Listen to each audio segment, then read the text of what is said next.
Athènes, à l'aube du VIe siècle avant Jésus-Christ.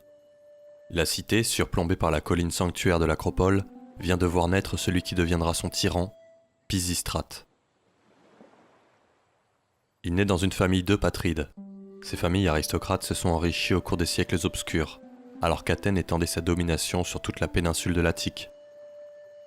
À force de luttes d'influence, d'alliances et de batailles, elle s'est étayée d'immenses domaines. Mais pour ceux qui ne sont pas de ces familles, les choses sont plus compliquées. L'écart se creuse entre les riches et les pauvres, dont la masse est constituée de travailleurs non propriétaires. Ils vont d'emploi en emploi travailler sur les terres des oligarques. Ces travailleurs, les têtes, ne gagnent pas assez d'argent pour prétendre aux droits politiques, et certains s'endettent tellement qu'ils doivent se vendre eux-mêmes en esclavage.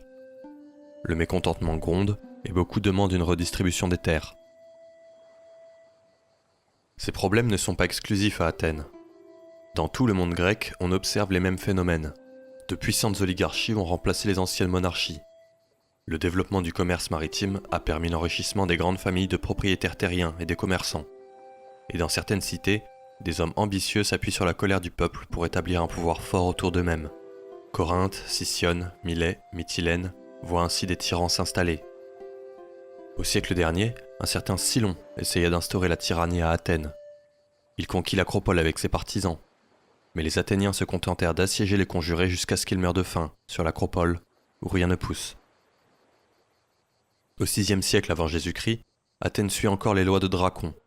Ce législateur avait mis en place un système judiciaire public, avec des lois écrites pour limiter les vendettas et les vengeances privées entre les grandes familles. Ces lois reflètent la tradition des siècles précédents, mais aujourd'hui elles paraissent très sévères. Elles punissent de mort les sacrilèges comme les voleurs de pommes.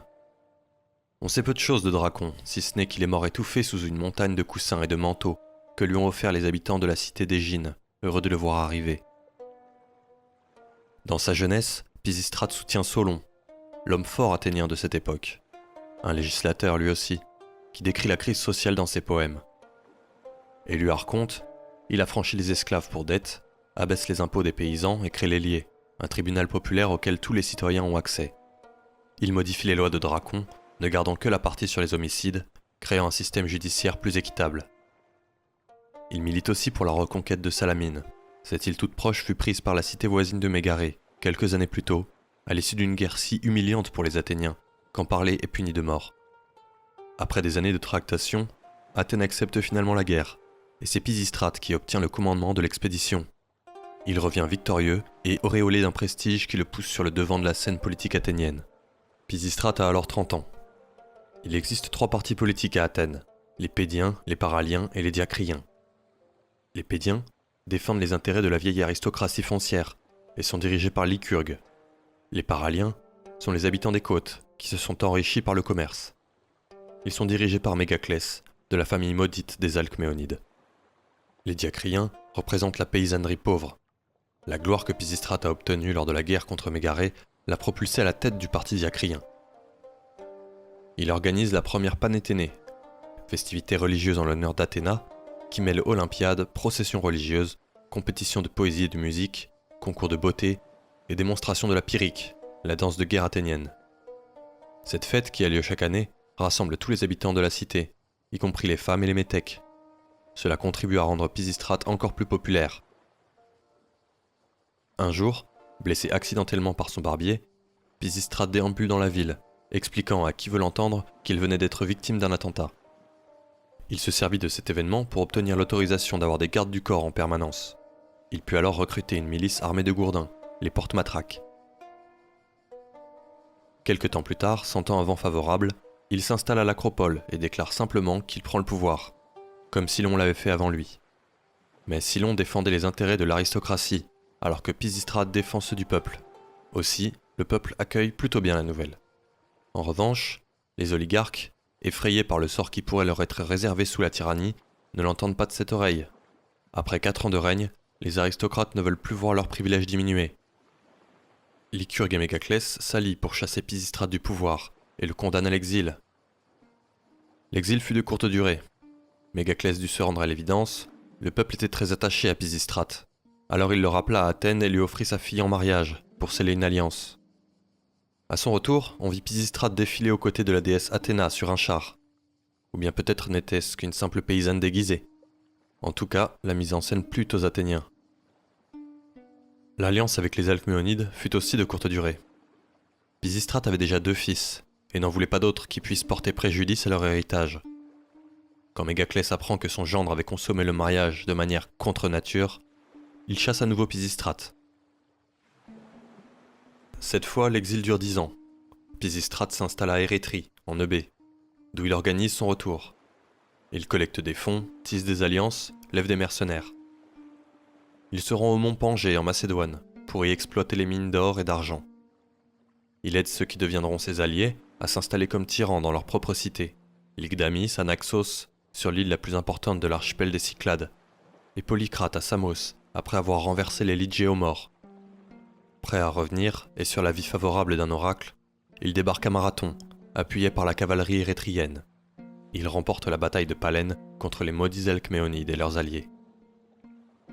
Victorieux, il fait envoyer des messagers dans les campagnes, pour dire aux gens de rentrer chez eux et de ne pas s'inquiéter. Pisistrate devient tyran d'Athènes, et le restera jusqu'à sa mort. Pour légitimer son pouvoir, Pisistrate fait valoir les origines de sa famille, les Néléides. Nélé, fils de Poséidon, était le roi mythique de Pylos avant les siècles obscurs. Son descendant, Mélante, fut chassé par l'invasion des Héraclides, les 60 fils d'Héraclès. Il devint roi d'Athènes, en tuant Xanthos, le roi des Béotiens, alors que Timéthès, le roi des Athéniens, était trop lâche pour l'affronter. Mélante et son fils Codros furent les derniers rois d'Athènes, avant la création du système de l'Archontat. Le mot tyran ne revêt pas à cette époque de connotation de cruauté ou de règne injuste. Solon s'était vu proposer le poste de tyran, mais avait refusé. Pisistrate règne donc en suivant la loi.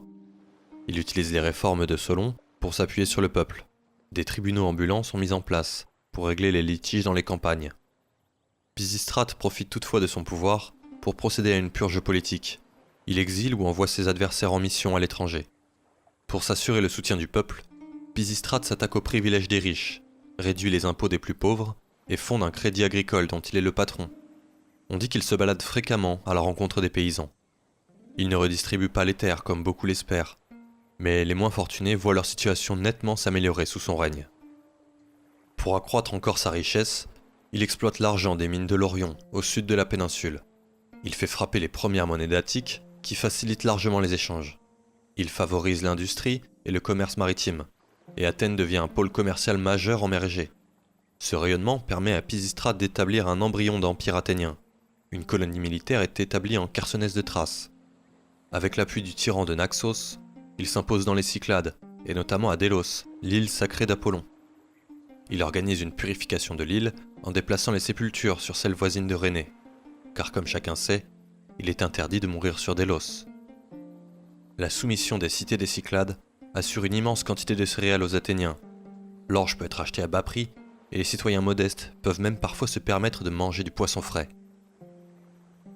En plus des Panathénées, pour Athéna, qui sont d'année en année plus somptueuses, Pisistrate crée les Dionysies, ces festivités, qui reprennent certaines anciennes pratiques folkloriques associées au culte de la fécondité, rendent hommage à Dionysos à travers des concours de tragédie.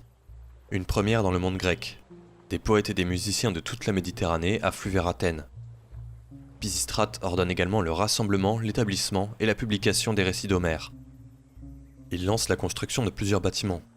Le temple d'Hécatompédon sur l'Acropole, l'Olympieion pour Zeus, un autre temple pour Apollon, le lycée et même la première bibliothèque publique.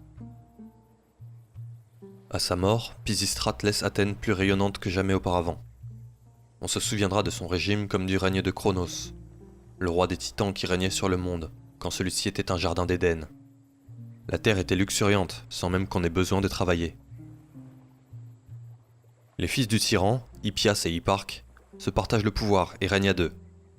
En réalité, c'est Hippias qui gouverne, tandis qu'Hipparque s'occupe de poésie et d'intrigues amoureuses. Malheureusement, Hippias est un piètre dirigeant, et le contexte géopolitique ne lui est guère favorable. Les Perses sont aux portes de la mer Égée. Le royaume de Lydie, qui entretenait de bons liens avec les Grecs, est tombé. Les cités d'Ionie plient les unes après les autres face aux armées orientales. Pour ne rien arranger, une expédition de Spartiates et de Corinthiens dépose le tyran de Naxos et assiège Polycrate à Samos. La ville résiste, mais le tyran perd le soutien de son peuple. Invité par le satrape de Sardes, gouverneur perse de Lydie, il part chercher des soutiens à l'est. Il y sera empalé. Les deux tyrans d'Athènes perdent leurs alliés les uns après les autres. La présence perse en mer Égée ruine le commerce maritime, et la défiance du peuple contre les frères augmente. C'est au cours d'une panne athénée que tout bascule. Un noble athénien, un certain Harmodios, aurait repoussé les avances d'Hipparque pour lui préférer celles d'Aristogon, un homme de basse naissance. Furieux, le tyran Hipparque aurait alors déshonoré la sœur d'Harmodios. Il lui interdit de participer à la procession des canéphores, qui portent des corbeilles de fleurs en hommage à Athéna, en prétextant qu'elle ne serait pas vierge. Harmodios et Aristogon assassinent alors Hipparque au beau milieu de la panne athénée. Harmodios est tué par la garde, et Aristogon est capturé, torturé et exécuté. Après cet événement, Hippias devient paranoïaque. Son régime, de plus en plus inique, bascule vers la terreur.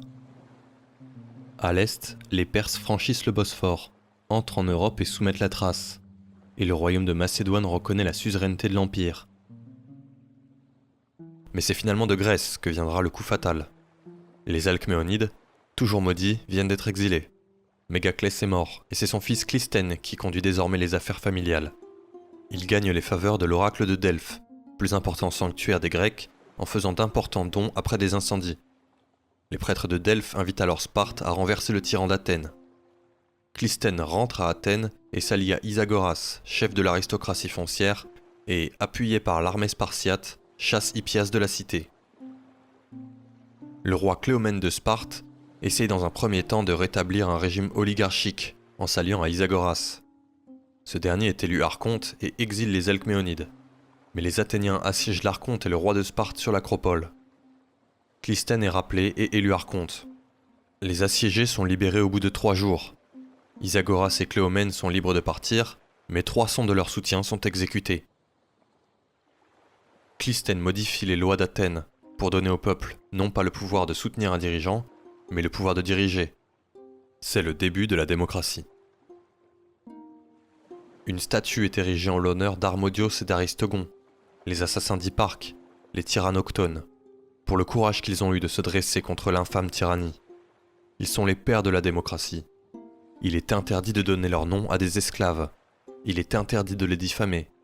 Il est interdit de dresser des statues plus hautes que les leurs.